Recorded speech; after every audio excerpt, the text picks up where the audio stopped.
ఆంధ్రప్రదేశ్ రాష్ట్రంలో కూటమి ప్రభుత్వం ఏర్పాటై 6 నెలలు పూర్తవుతుంది. నిన్న చంద్రబాబు కూడా 2047 పేరుతో విజన్ డాక్యుమెంటరీ కూడా రిలీజ్ చేశారు.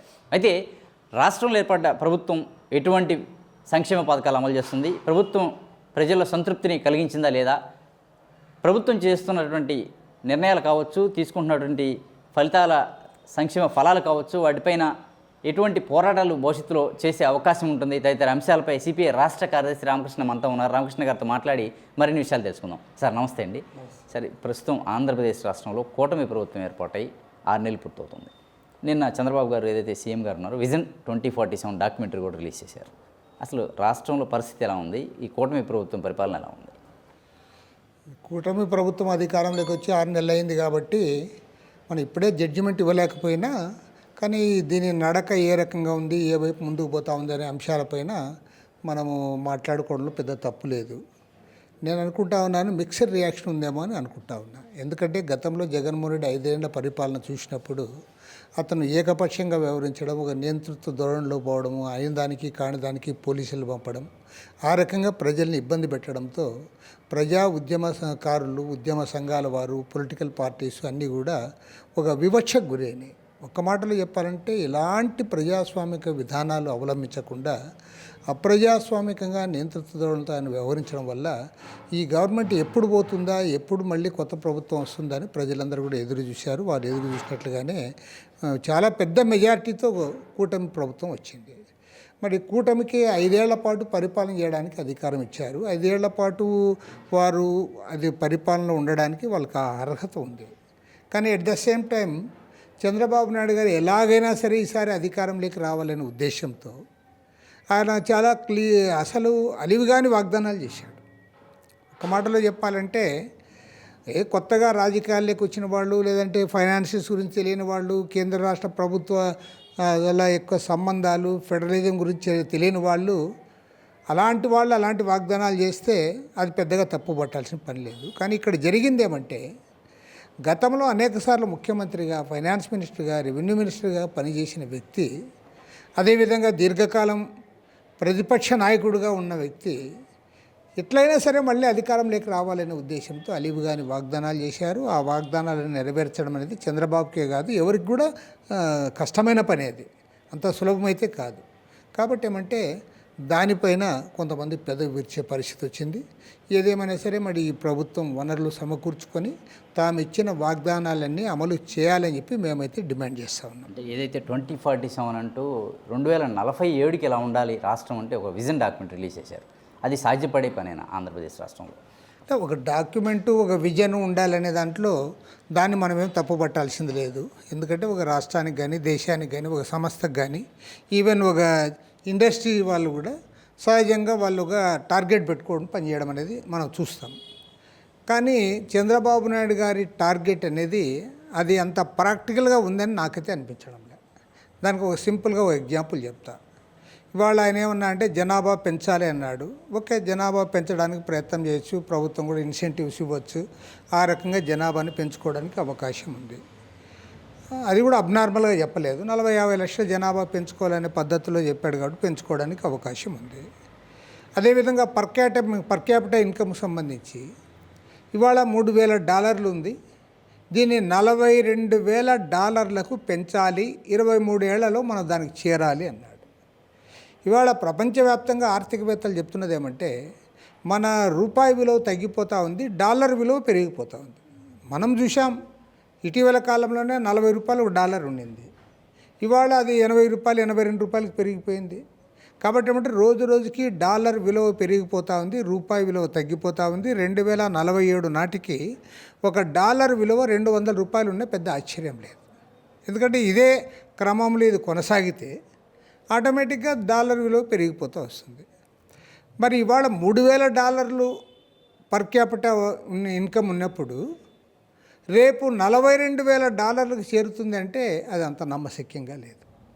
కాబట్టి ఏమంటే చంద్రబాబు నాయుడు కొన్ని ఊహించి, లేదంటే ప్రజల్ని ఉత్తేజపరచాలి, వాళ్ళందరూ కూడా మోటివేట్ చేయాలనే ఉద్దేశంతో, ఆయన సదుద్దేశం అయి ఉండొచ్చు, నేనేం తప్పుపట్టను, కానీ ఆయన చెబుతున్నది అంత ప్రాక్టికల్గా ఉందని అయితే నేను అనుకోవడం లే. సోలార్ పవర్ మీద ప్రజా ప్రయోజన వ్యాజ్యం దాఖలు చేసినటువంటి పరిస్థితి ఉంది అదానితో జరుపుకున్నటువంటి ఒప్పందాల విషయంలో. ఈ విషయంలో మీరు సిపిఐ పార్టీగా కూడా దాని మీద ఫైట్ చేస్తున్నటువంటి పరిస్థితి, దాని మీద కామెంట్ ఏంటి సార్? ఇది ఖచ్చితంగా ఇది ఎందుకంటే రాష్ట్రంలో ఉన్న విద్యుత్ వినియోగదారులందరిపైన భారం పడుతూ ఉంది. చాలా సింపుల్గా చెప్పాలంటే రాబోయే 25 ఏళ్లకి అగ్రిమెంట్ చేసుకున్నారు కాబట్టి ఈ 25 సంవత్సరాల కాలంలో 1,10,000 కోట్ల రూపాయలు విద్యుత్ వినియోగదారుల పైన అదనంగా భారం పడుతుందని చెప్తా ఉన్నారు. ముఖ్యమంత్రి గారు కూడా అదే చెప్పారు.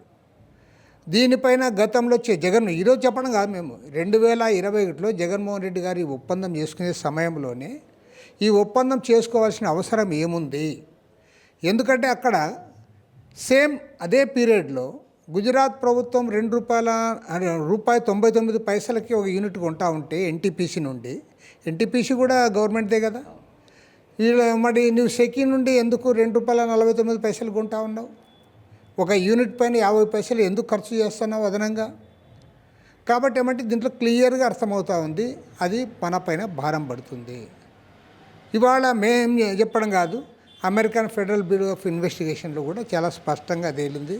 1,750 కోట్ల రూపాయలు లంచాలిచ్చి ఆంధ్రప్రదేశ్ ప్రభుత్వంలో ఉన్న రాజకీయ నాయకులు అధికారులకు డబ్బు చేర్చి అదానీ అగ్రిమెంట్ చేశాడు.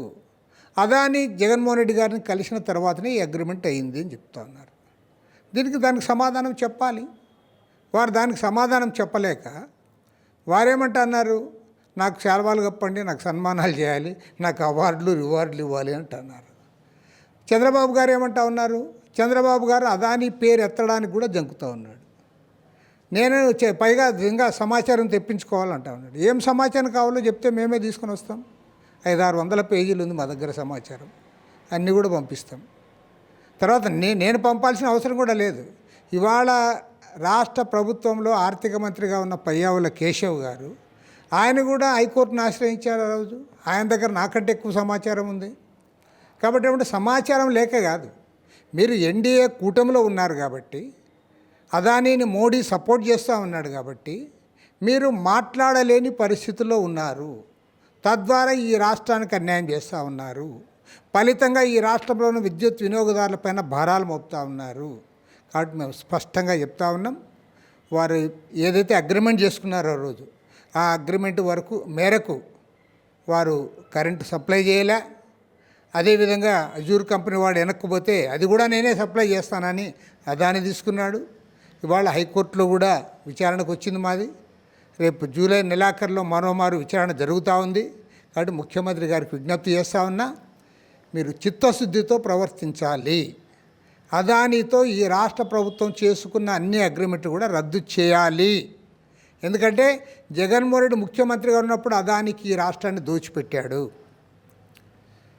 పక్కాగా దోచిపెట్టారు. మీరు నవయుగకు సంబంధించిన వాళ్ళ కృష్ణపట్నం పోర్టు ఇప్పించావు, గంగవరం పోర్టు రాష్ట్ర ప్రభుత్వానికి దక్కాల్సిన దాని వారికి ఇప్పించావు, 1000 ఎకరాల భూములు ఇప్పించావు. తర్వాత స్మార్ట్ మీటర్స్ పేరుతో అగ్రిమెంట్ అంతా ఆయనతో చేసుకున్నావు. అదొక పక్కా దోపిడీ. కాబట్టి ఏమంటే అదానీతో ఈ రాష్ట్ర ప్రభుత్వం చేసుకున్న అన్ని అగ్రిమెంట్స్ కూడా రద్దు చేయాలని సిపిఐ తరఫున డిమాండ్ చేస్తూ ఉన్నాను. అదేవిధంగా ముఖ్యమంత్రి గారు తన చిత్తశుద్ధిని నిరూపించుకోవాలని చెప్పి కూడా విజ్ఞప్తి చేస్తాను. ఏదైతే ప్రభుత్వం ఇప్పుడు కానీ అదానీతో ఒప్పందం రద్దు చేసుకునే పక్షంలో మరోసారి విద్యుత్ ఉద్యమాలు చేసే అవకాశం ఉంటుందా కమ్యూనిస్ట్ పార్టీగా? ఖచ్చితంగా. ఆల్రెడీ వామపక్ష పార్టీలంతా దానికి సమాయత్తం అవుతూ ఉన్నాం. 26 జిల్లాల్లో కూడా సభలు సమావేశాలు ఏర్పాటు చేస్తూ ఉన్నాం. విద్యుత్ వినియోగదారులపైన భారాలు పడే కొద్దీ ఉద్యమాన్ని ఉధృతం చేస్తాం. ఆ రకంగా మా ఉద్యమాన్ని ఆపే సమస్య లేదు, ఉద్యమాన్ని ఉధృతం చేస్తాం. భవిష్యత్ పోరాటాలన్నీ ఉమ్మడి కమ్యూనిస్ట్ పార్టీలు కలిసి చేసే అవకాశం ఉంటుందా సార్? ఒక్క కమ్యూనిస్ట్ పార్టీలే కాదు, ఇతర ప్రజా సంఘాలు, కలిసి వచ్చే రాజకీయ శక్తులు అందరినీ కలుపుకొని కాంగ్రెస్ పార్టీ కూడా చాలా గట్టిగా పోరాడుతూ ఉంది. రాహుల్ గాంధీ గారు పార్లమెంట్లో గట్టిగా పోరాడుతూ ఉన్నాడు. కాబట్టి అందరం కలిసే చేస్తాం. అమరావతి రాజధాని విషయంలో లాస్ట్కి వచ్చింది సార్. అమరావతి రాజధాని విషయంలో సూపర్ ఐకానిక్ టవర్స్ అని చెప్పి అనేది చంద్రబాబు చెప్తున్నారు, ఒక టైం బౌండ్ పెట్టారు. అది